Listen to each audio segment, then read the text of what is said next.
Hi there, and welcome to this bonus preview edition of the Gersnet Weekly Podcast, the totally free and independent Rangers show made by fans for fans, where all of our content is always absolutely free. And as you know by now, guys, it's not just the podcast that we have here at Gersnet, but if you head over to our website at www.gersnet.co.uk, there's a whole host of really great information and content there as well, including a very friendly discussion forum, plenty of articles around match previews and reviews, things like that.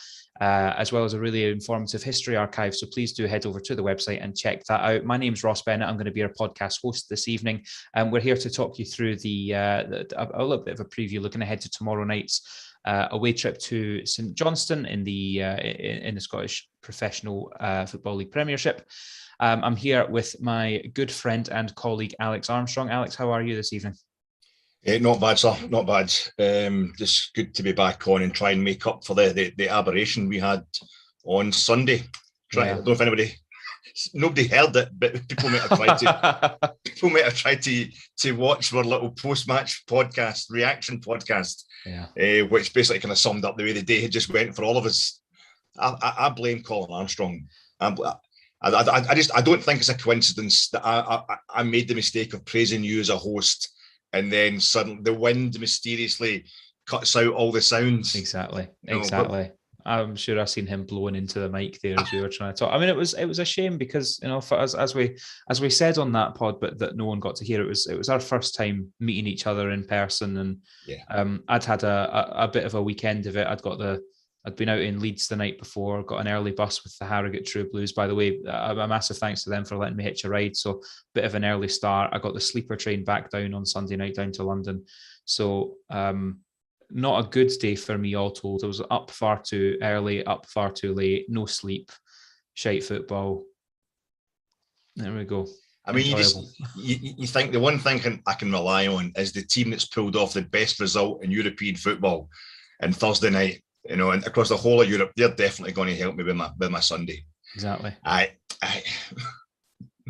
No, never happened. Well, look, Alec, before we get into the show, I should remind the folks listening that we are live tonight. It's just gone 9 o'clock on Tuesday, the 1st of March, 2022. If you're joining us live on the YouTube channel, thank you so much for giving us your Tuesday evening. Let us know your questions, your thoughts, your comments, how you're feeling after Sunday and how you're feeling ahead of tomorrow. We'll get to as many of those as we can. The podcast is always available for download first thing the following morning, so that'll be tomorrow. And that's wherever you get your podcast from, including Acast, iTunes, YouTube, Castbox, Stitcher, and on Spotify. Make sure you give us a wee like and a subscribe, and you'll never miss a thing from Gersnet. Alec, actually, before we get on to look at St Johnstone, one other little thing that's kind of crept out in the Twitter sphere today, a bit of a rumor. As we know, the World Cup schedule, or we've got a World Cup coming up later this year. The timing of it, or the scheduling of it, is something that we've never seen before, and that it's going to be a Winter World Cup, as FIFA, in all of their infinite wisdom, have decided that we're all heading to Qatar to play football in 40-degree heat. That kind of messes with our domestic schedule a little bit, but something has started to emerge today on Twitter that apparently is being confirmed in the coming days, which is that Rangers and Celtic in November are expected to head to play a sort of friendly exhibition match at a large stadium in Sydney, Australia. Now, we've seen over the last probably 10 years or so the rise in prominence of these kinds of exhibition matches in pre-season for Premier League sides and Barcelona, Real Madrid, etc. And it started off, it would be a Man United versus Barcelona playing in Los Angeles, or a Chelsea versus AC Milan in Mumbai or something like that, to try and, I guess, generate buzz and interest, and ultimately ticket sales and sponsor merchandising and sponsorships and all the rest of it, revenue generation in alternative markets. But we then saw it kind of develop into, well, it's not Man United Barcelona, it's Man United Liverpool or United City. So it became a little bit, teams that would never actually play each other in a friendly are now playing each other in friendlies for commercial reasons. Rangers and Celtic have never bought into this, or haven't done so far, but it does seem like pretty strong rumours. And obviously, as I say, we're going out on Tuesday, the 1st of March, and by the time it gets to sort of the 2nd of March, it might be that this whole thing's been debunked. But if this is to happen, if the Old Firm are going to play each other in a friendly somewhere that not many Rangers fans are likely to be able to get to, we obviously saw how many we took to Leipzig for a friendly, but Sydney slightly different. What's your immediate reaction to this if this does go ahead? Yeah, kind of mixture of hilarity and disgust. Really, it's kind of right in the middle. I think what we're doing here, if we're involved, this, as you say, we've got to state at this moment in time, it's a big if. It's been reported I just saw it quickly there. I just heard about it. Just basically what you were telling me before we came on air. Really, Ross, I've been actually doing some work today. It's a change for me, but no. To me, it looks like if it's going to happen, it's on the BBC Scotland website. We know they're always on Rangers' side.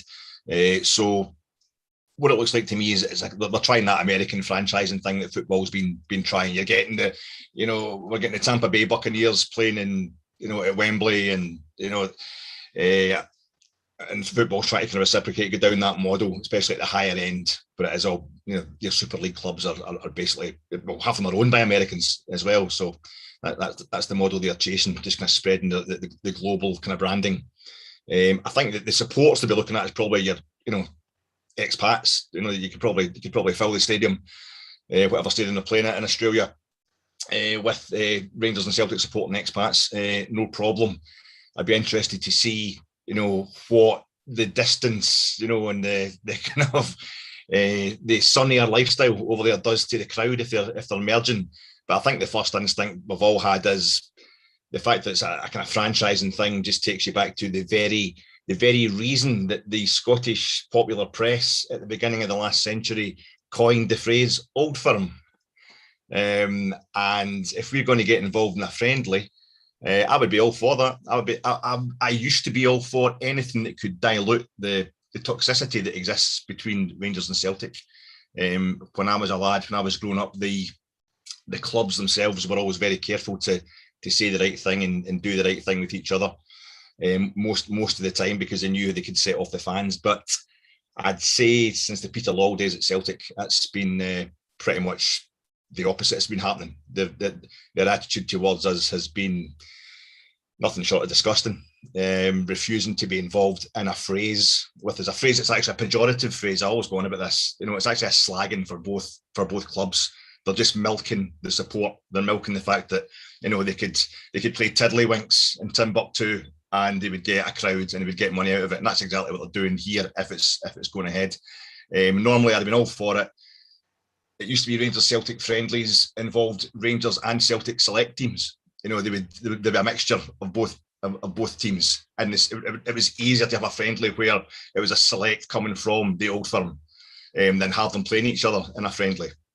The Glasgow Cup, that amounted to being a friendly, but I think the elephant in the room is that why is the team that has denied that they're even involved in a phrase with us suddenly wanting to play us in a friendly, and why today of all days, without getting into things that really aren't our place to talk about, why is that suddenly been mooted today when it's been pretty clear for the last 10 years that we don't exist and they don't want anything to do with us? This we're not half of anything stuff, right? Yeah. The club banning the phrase "old firm," amongst their employees. Yeah. Not stating it in their programme. Beyond po-faced. It's kind of trying to write us off the map. And going even further. There's strong suggestion that Celtic have been in contact with media outlets that have used the phrase "old firm," and told them not to. While at the same time refreshing the copyright, refreshing the trademark. Yeah. So, this whole "we're not half of anything, we're not associated with them," pandering to the dregs of their own support, and yet, well, let's go and exploit this relationship that we have. I would be interested to know, Ross. I'd be interested to know what it is that's inspired them to suddenly have this complete volte-face on their policy towards Rangers publicly, and why it's today of all days. I'd just like Celtic to come out and tell us why that's suddenly something they're not shouting down. Well, look, let's not skirt around this issue. You said today of all days. CGM55 here on the chat's kind of alluding to it as well. Could this news from the other side of the city be a slight diversion from any other news today? If anyone's kind of not kept up to date with that news or seen that news today, it's been kind of allowed by a judge in Scottish court that for a class action lawsuit to be brought by survivors of historic child sexual abuse at Celtic Football Club. Now, could you be cynical and say that this news seeping out in the way that it has done has been strategic, so that that's not what's discussed on Super Scoreboard and that's not what's discussed on the back pages? I don't know, Alec. I don't work in the media. I don't know how these things work. But we've just as you've said, Ross, earlier on, it seems to be that a story like this involving the phrase Old Firm would be shut down by one club. Yeah. And it seems to be all over the front of the main page of the BBC Scotland sports website. So whoever kind of finagles these things from Celtic to make sure that there's no talk of the Old Firm, they've not been doing their job today in that respect. You know. And look, listen, I hate this. It's the stuff that leads to this is the toxicity I'm talking about amongst fans. At least I've seen disgusting things. There's been victims of Celtic's abuse at all clubs. You know, we've got problems ourselves, and I hate the idea. There's no way we're using that as something to hit each other with over, like, you know, a petty football rivalry. But it's the fact that there's a sudden change in policy from Celtic. They're not shutting down the use of the phrase Old Firm today. They're not shutting down these reports. They're not coming out to mute them to mute them as they usually did so effectively under Lowell. So I don't know. I hope it's all just a big coincidence. But this is the problem Celtic have got themselves in. Their attitude towards us for the last 10 years.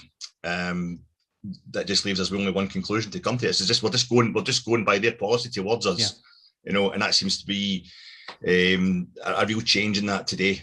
And we need listen. We give Celtic a chance. They can come out and just say it's, you know, there's no friendly taking place, or it's nothing to do with them, or, you know, or Rangers will come out and say they're not involved in it at all, you know. But we're in a situation just now where I think it just kind of highlights how toxic things have become, and whether these friendlies happen or not, Celtic have really got to change this kind of Orwellian policy they have towards Rangers.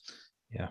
Well, look, and in my opinion, taking them out of the equation, there has been a lot of debate today in sort of online forums and Twitter and all the rest of it amongst Rangers fans. Is the question, is this actually something we would like to be involved in? It might well be a severe kind of miscalculation from the senior management at our club to think that we could ever be involved in anything that could be described as friendly with them. And one of the things that makes this derby so unique is the level of passion, and you'd never see a kind of an Eastern European derby, you know, some of the Eastern European derbies with the passion and the level of animosity that they have, or a Boca Juniors River Plate from Argentina. Yeah, I find it very, very hard to fathom clubs like that going up against each other. Now, I'm not saying we need to be comparing ourselves and the level of our hatred for our rivals on that, as if that's some kind of benchmark that we should be aiming for.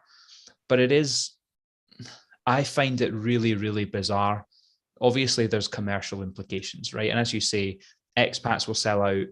You'll have all the sort of hospitality and all the rest of it. You're hoping to attract new fans and get new market share over there in a country that, believe it or not, is pretty football, soccer, if you want to call it that, pretty football daft now. You know, maybe it wasn't 30 odd years ago, but no, always has been. I think, and you're talking about the Eastern European thing. It used to be like back in the day before Australia, a bit like the States, has also this real strong undercurrent of football or soccer, as they may be calling it, and they can't quite get the National League going because they've got other sports that dominate TV revenue. But it used to be, I mean, like all the expat communities over there, it was the Eastern Europeans, the Greeks, you know, and while Yugoslavia, we're playing Red Star Belgrade next week, but while Yugoslavia was still the one country, it was in Australia and the football leagues they had over there that the expats were having, you know, Serbia versus Croatia on the football field on a Sunday, you know, in the little local leagues and all that, and it got so out of hand that they had to kind of stop half these games. So it's definitely there. I've always personally wanted the toxicity removed. Well, I don't like hate. You know, there's very few things in life I actually hate, you know, and I certainly wouldn't waste my hate in a football club. But feeling a constant wave of hate coming towards you simply for existing, really, it's really rocked my faith in football as a sport that unites. And I would like to see something happen, but the Old Firm dynamic is taken out of the kind of pressure cooker of Scotland, where we're made to play each other at least 4 times a year. That really doesn't help. You know, it's always Rangers, Celtic, nothing else, and moved to the other side of the world, to a completely different climate, and actually maybe have a chance where you could have, a massive crowd at a Rangers Celtic game that's all Rangers and Celtic fans, expats, and they're mixing together because they've got a better kind of perspective in life. I don't hold out many, hopes for that, but I think it could be a healthy thing. But before that, Celtic need to be basically apologising for the kind of, their policy towards us for the last 10 years, which has been horrendous. You see, I don't know if this is the right thing to say, but I don't want that. I don't want an environment where I can sit, and obviously it's different because I don't live in Australia, but I've lived abroad, and even then I never felt like I was in a place where I would want to sit next to a Celtic fan at a football game. And it's one of the things I find, I know I'm actually sat here in a rugby shirt at the minute, it's one of the things I find weird about rugby. But then I also am a big fan of non-league football, which is all desegregated and everyone just mixes together. But I actually think, and it's not very like me to kind of launch into footed at the senior management of our club. I think this is a real miscalculation. Now, again, there's clearly big dollar signs flashing up here about how much we stand to make, not just in terms of the revenue from the game, but the potential from generating and developing new markets over there. I fully understand that. I think to a degree it's a slippery slope. It doesn't sit right with me anyway of trying to sell football as a commodity and as a product. No. I hate. I'm living in London, I can benefit from it, but I hate the idea of the NFL games coming over here for a regular season game. It's the same with Major League Baseball now. It's not like it's exhibition games; it's part of their league season. They come and play these games here away from their fans because it's more important to generate revenue away from it. So I'm uncomfortable with that side of it anyway. But the fact that it's with, again, sorry, this is all hypothetical because it's not been confirmed, but there's not a single fibre of me that has anything friendly to say about them. So to play in a friendly with them, I just think it's misread the room. The one thing I would say, Ross, is that what I'm talking about specifically is the very reason we don't want to get into this too much is because online, you see it online, and Twitter doesn't help any rivalry, as we know. But basically, you're in a situation where Celtic fans are slagging Rangers for the Ibrox disaster, and Rangers fans are slagging Celtic for child abuse. That's horrific. That's just beyond the pale. These things. And if it can dilute it just down to the kind of friendlier, as in, right, we're going to get a bit upset. There might be a few fisticuffs in the stands if we're sitting next to each other, in the same way as it would be at the juniors or whatever, as I've seen it at the juniors, then that's what I'm kind of aiming for. You want to keep that passion. You're never going to get rid of it anyway. But when passion just becomes toxic, and the stuff we've all seen over the last 10 years, would put you off the game if I wasn't so entrenched in football the way I was getting into 2012. Basically, there's every chance I would never have started supporting Rangers or Celtic, seeing what goes on around about them, if I was just arriving at it at that time.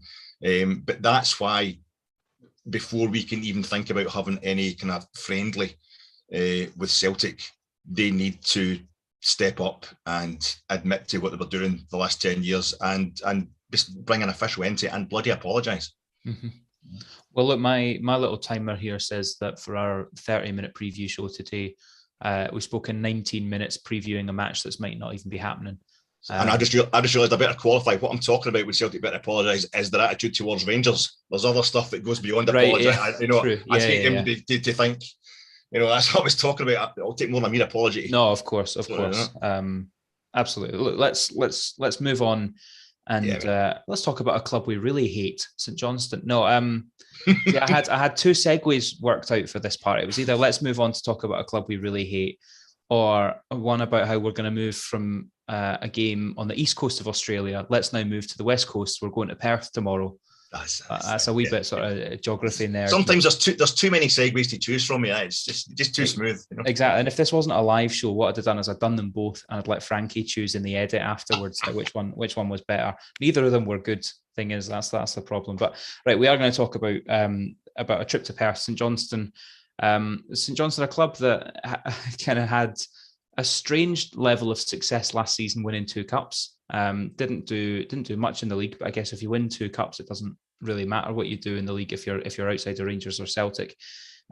Really struggling this year. They've moved off the bottom of the league, but in a really precarious position. Callum Davidson, has actually himself admitted in the last couple of months that his job is probably under some degree of threat. As I say, they've had, I think they had a win and a draw in their last 2 games, but not an inspiring team, I suppose, so far this season. I'm having a quick look at some of their stats there. Their top goal scorer has scored 4 goals this season. Their top assist provider has provided 2 assists. And I think I'm right in saying that he's actually on loan from Rangers and won't be playing tomorrow. Hopefully not a game that can cause us any problems, but at sort of 3:45, 4 o'clock on Sunday, I was thinking this is in 45 minutes. It's not going to cause us any problems. And look where that got us. I guess, Alex, first question is, what kind of a reaction are you hoping to see as we travel up to Perth tomorrow? I think just a win. I mean, we're beyond the point of, obviously it's got to be a reaction to what was pretty much a disaster on Sunday. But we're looking at this being our first league away win of 2022, and we're in March.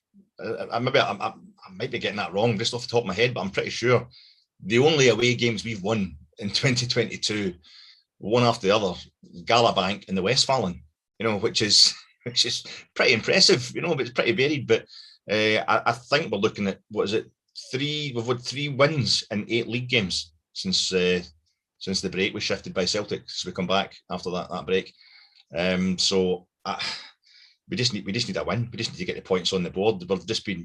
It's been like holding a colander under a waterfall or something like that. The way we've been shipping points, it's been horrendous.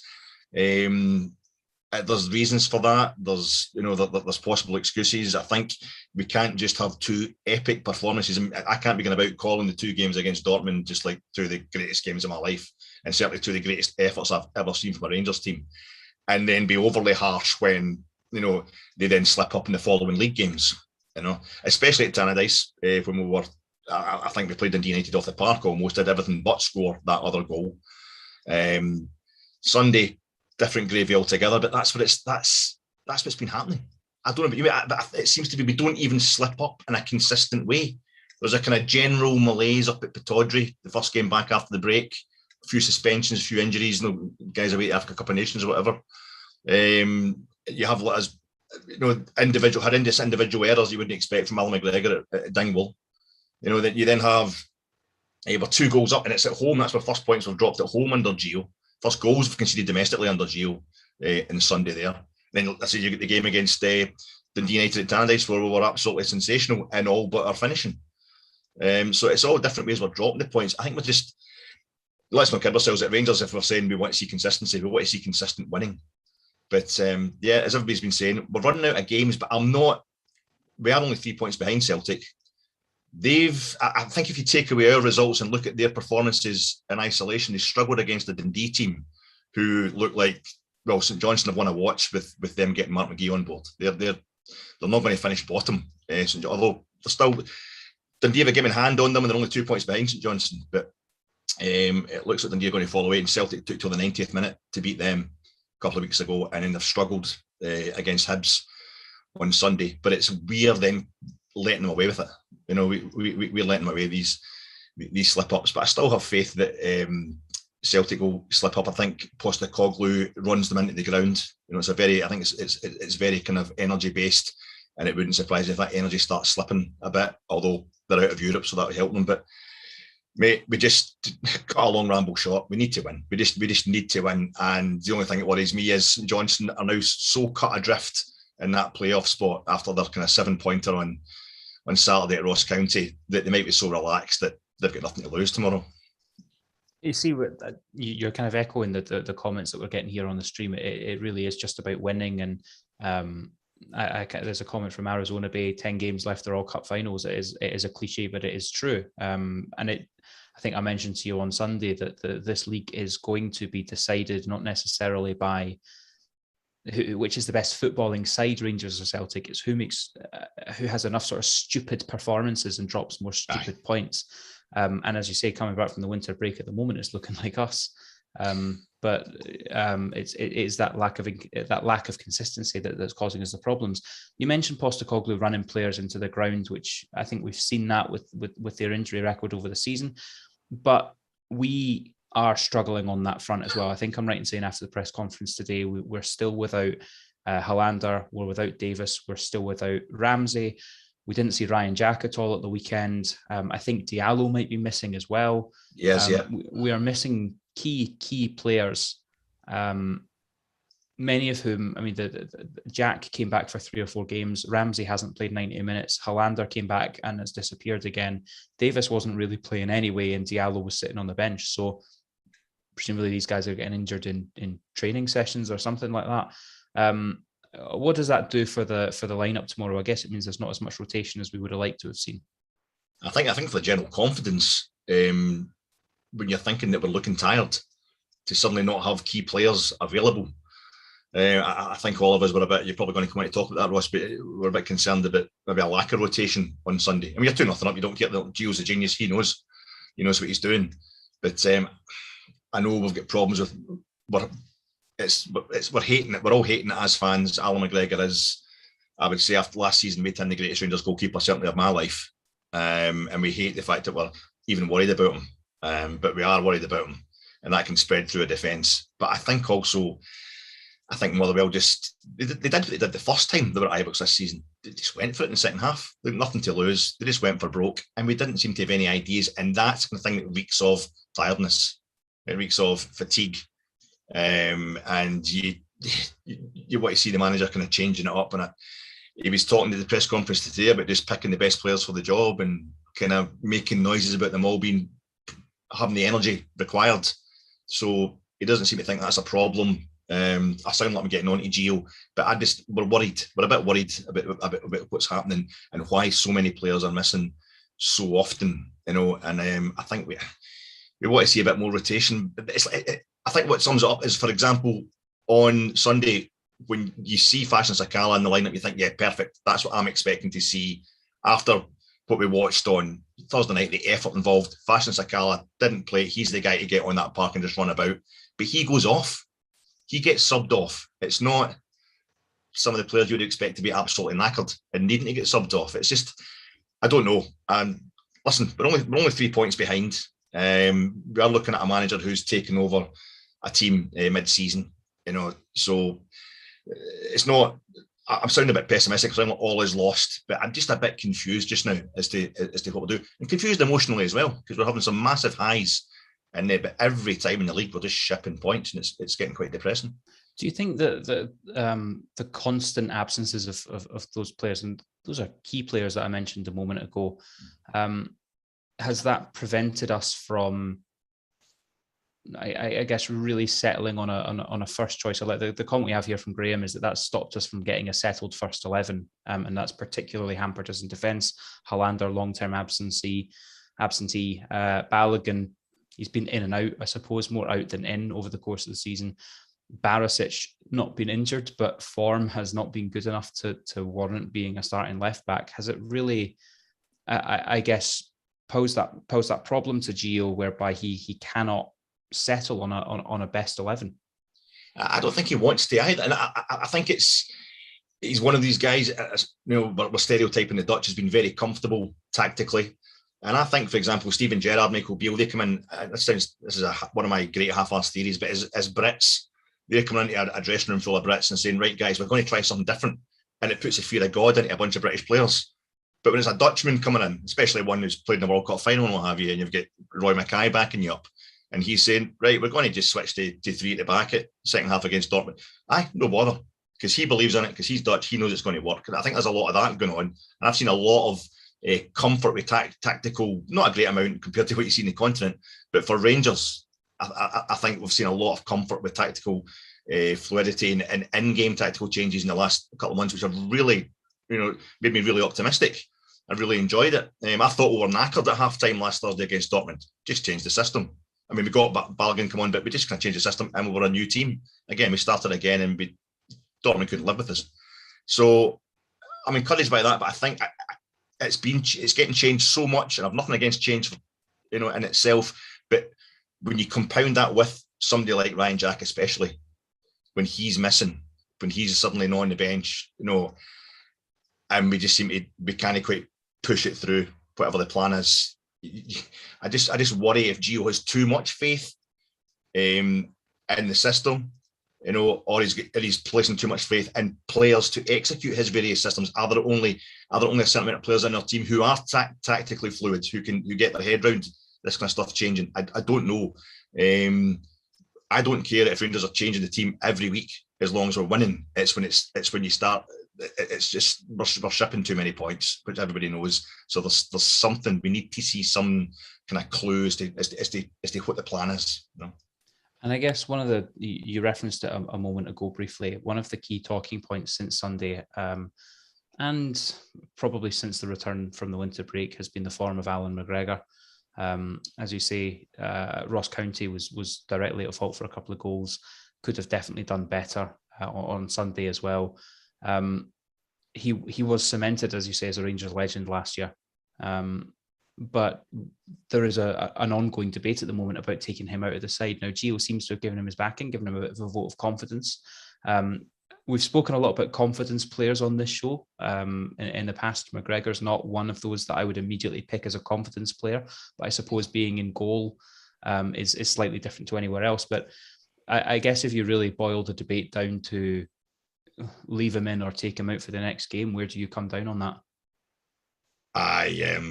I think it's a confidence position, in that it will spread a lack of confidence pretty damn quickly. Yeah. If you don't think your goalkeeper's coming off his line, I know the point of Colin's been talking about this. I know we've all been talking about this the past few weeks, and I'm doing that thing. I'm avoiding the issue. I don't want to say it, but I wouldn't be surprised, put it that way, if McLaughlin started tomorrow night, and I wouldn't be upset about McLaughlin starting, but I am upset about any kind of potential demise of Alan McGregor, because the guy is a bit of a god to me. Is absolutely phenomenal, and I really just say this from a place of total love for Alan McGregor. I hate it, but I think it was Ross County for me. That was the one. There's been a lot of, Hibs the Cup semi, Malmo. There was times you're thinking he's looking a bit slow going down there, but the whole team was slow at that point. We looked like we're having a hangover from last season. But I think at Dingwall, that was a man who's confident. To me, it's like you're not getting confidence in your body anymore. And it's an easy hit. A guy who's 40 years old, it's easy to go for that. You maybe see what you want to see. Maybe he's been told not to come off his line. Maybe that's what your centre-halves are happy with. But as the boys were talking about on Sunday and talked in previous shows, the goals we're losing are horrific.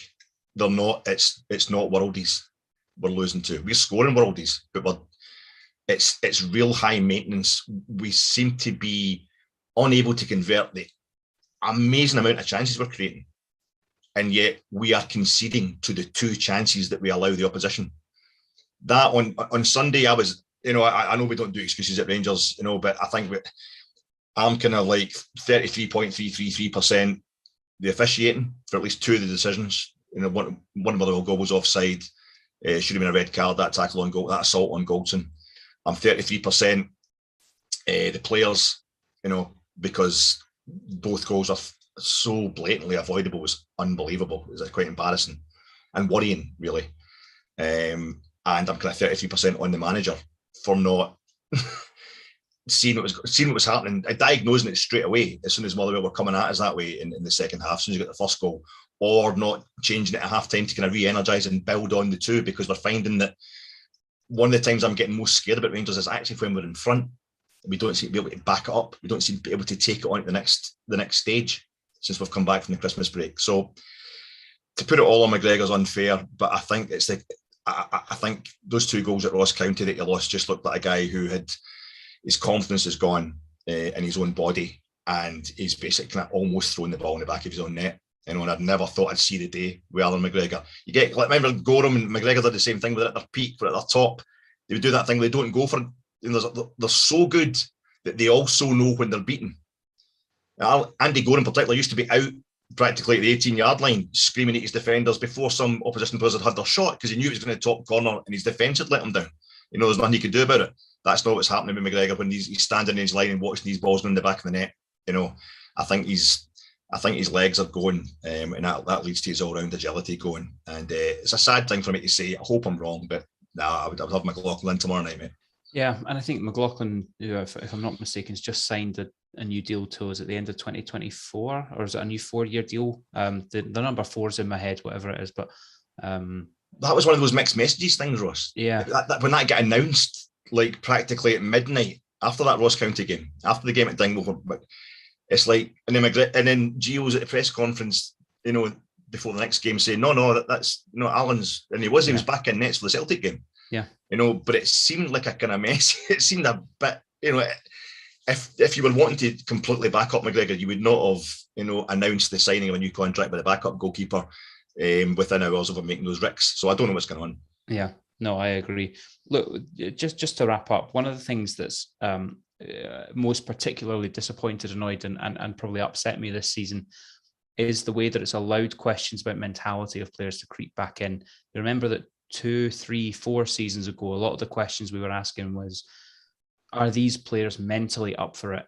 They'd never had experience of winning anything. Do they have the mentality? Are they resilient enough to play for Rangers and to win for Rangers? And last season obviously blew that out of the water, right? Unbeaten in the league. And the questions of have they got it mentally with some of the performances that we had, like going to Parkhead and that last Old Firm game of the season where we, just absolutely embarrassed them.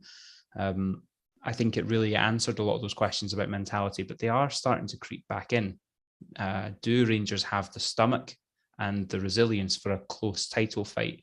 Now, the question that I'm asking isn't how do you feel about that? It's, is there something here for St Johnstone to exploit? If there is a weakness mentally, if there is pressure being lumped on, Rangers failed to capitalise on Celtic dropping points before us. We knew what we had to go and do. If St Johnstone can sense a vulnerability there, do you worry that there's something that they can take advantage of? Oh yeah, and I think we're looking at the two teams playing tomorrow night, the two clubs with the big hangovers, because they had unbelievably kind of freakishly almost successful seasons compared to where they'd been the previous season. I think I was saying this to you on Sunday when the microphones weren't picking us up. It was all gold dust, folks. It was all gold dust mist. I feel as if we're actually having Gerrard's third season this season. We're in there, and it looks like we're falling away, but then we're coming back. It's tight, and then we should go on and do the unbeaten 25 points clear thing. In the fourth season, but it seems to be going the other way around. I'm not.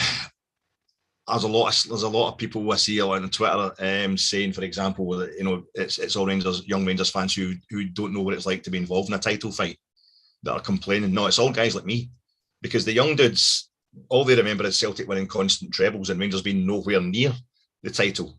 So it was only 2 years ago that was still the case. So it's not the youngsters that got a problem with a title race. It's all guys like me who know that if it just takes one game, and you will chuck it to potentially a worse, not as good a Celtic team as we've beaten in the past to the title.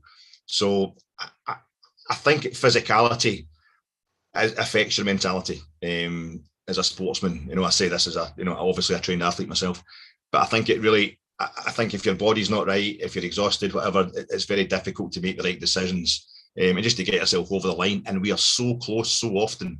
It's just a jewel, an ounce, just a little millimetre out. On Sunday there, I thought we win this game today against Motherwell with Celtic slipping up. We've won the league. That's it. I thought the previous thing when we were pounding Dundee United, having just equalised, I thought this goes in, it's going to be so dramatic, it's going to be such a celebration, it's going to be that's it, we've got momentum. So I can't think that I can't think that 1 minute and then the next minute be like it's all over, but we've just never really had that click into real, title winning form against the teams that we need to beat at the venues need to win to show that we are title winning contenders, and yet we're still only 3 points off. Yeah, that is a good point. We are still only 3 points off, despite all of the disappointment and hurt that we all felt on Sunday and anger and frustration. We are 3 points off. It's not done. As we said earlier in the show, this season is going to be defined by who drops more stupid points. We've dropped a lot of stupid points since the turn of the winter break. We seem to do that quite regularly, is that we come back from the winter break unprepared or with a complete change in mindset. But the season's not over. They have not been blowing teams away. They have also been dropping points. It's not over. It's, as I say, it's all about who drops more stupid points and has more stupid games between now and the end of the season. With that in mind, it does feel like tomorrow is very, very important. And given the context of the game on Sunday, given the fact that Celtic are going to Livingston, I think tomorrow, it's either tomorrow or at the weekend, a place that they I think St Mirren tomorrow. St Mirren tomorrow, you're right. St Mirren at home tomorrow, then Livingston away at the weekend, a place that they cannot buy a win, a place that seems to really have some kind of hold over them. Points will be dropped, maybe not there, but somewhere. So very, very important tomorrow to get 3 points on the board and either close that gap or keep it at 3 points. So, gents, I think that's probably going to wrap things up. We've probably rambled on a little bit longer than we should have done, but plenty of interesting stuff to get through. A massive thank you, as always, to Alex for giving up his time to come and give us the benefit of his wisdom this evening. And thanks as well to everyone who's joined us on the YouTube stream. There's been plenty of chat and plenty of comments going on in there. I really appreciate that as well. As I say, the show will be available for download first thing tomorrow morning, wherever you get your podcast from. So please do give us a like and a subscribe. Make sure you never miss a thing. The show will be back at the weekend on Sunday. That's 9:30 p.m. On the Gersnet YouTube stream. Just keep an eye on the Gersnet Twitter page if you need the link. And of course, we will always be available for download first thing on a Monday morning. Until then, I really hope you enjoy the game tomorrow. Fingers crossed for 3 points, get back to winning ways, and have a great rest of your week. Bye for now.